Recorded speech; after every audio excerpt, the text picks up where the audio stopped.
Hello YouTube, Bob Lee here.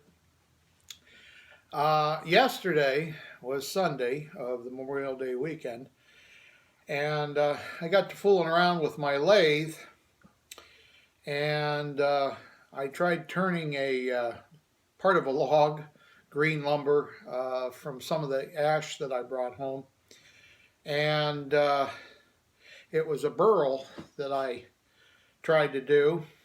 And I'll have some video clips. I thought I'd try something that I haven't done before, but I've got a piece of the ash tree that I took down, and there's a nice burl in here. So I thought maybe I'd try turning it and seeing what I'd come up with. This will be my first green log turning, so it should prove to be interesting. Okay, so I guess I'm going to give it a try.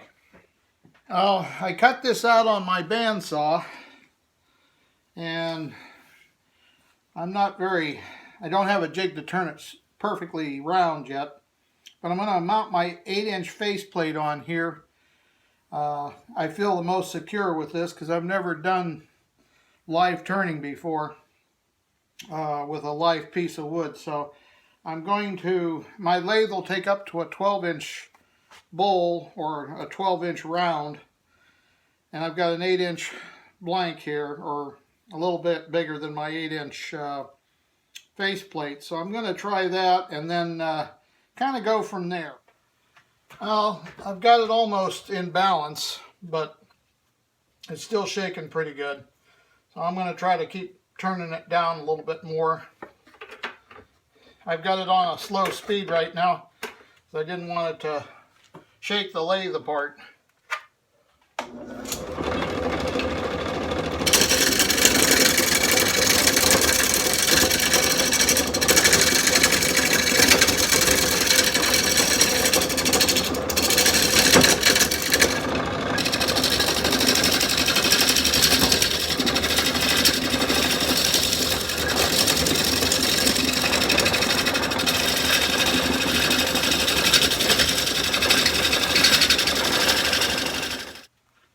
Well, I found that the center of my bowl is too punky. It's almost like it's rotted.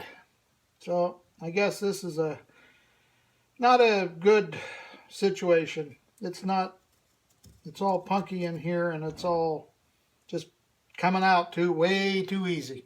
I had kind of a problem that I ran into because I didn't see it. When I turned the bottom, I haven't gouged out the inside, but when I was turning the bottom, this burl grew up over an old dead branch, and it was very punky inside, and almost to a point where I was afraid to trying to chuck it up into my Nova 3, because I was afraid that part of the bottom was going to break out and that I was going to end up wearing it. So I decided just to stop where I was at and get back to what I was doing.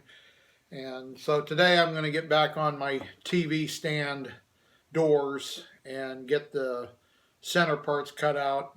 So that's what I'm going to be doing today. But I just thought I'd share a little bit of my somewhat failure with my first attempt on the bowl. It doesn't mean I'm going to give up. It just means I've got to start over. Alrighty, I better get to work.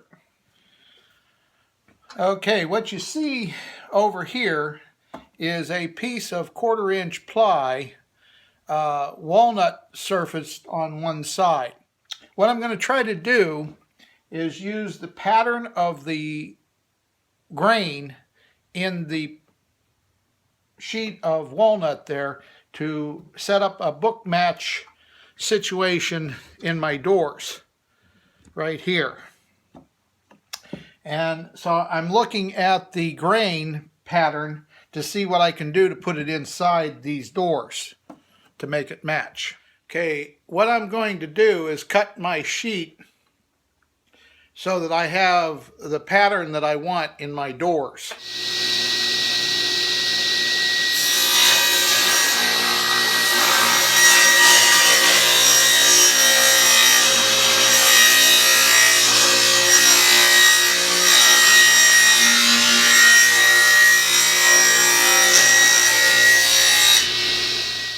Okay, what I'm doing is just doing kind of a sight line check between the two, and I'm matching up the grain patterns so that it's going to look like a book match. This is a way that I can do where I'm going to use this plywood is in the door panels and in the back panel of my TV stand. So that way I won't burn up as much of my walnut trying to do this.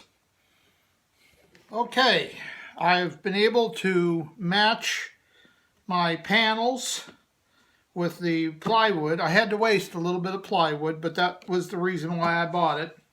And I was able to get the grain patterns to match in the overall situation here. Now what I'm going to do now is put on a little sanding sealer to do a couple of things. Actually seal the wood, and to bring up the color that I'm looking to see if I need to change.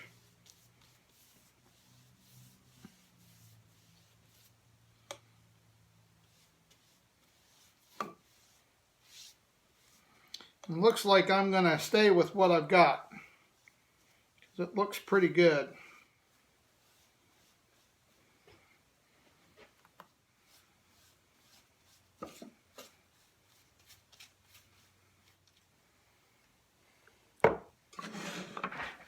So I guess that's what I'm going to do for today. Okay, YouTube, thanks for watching.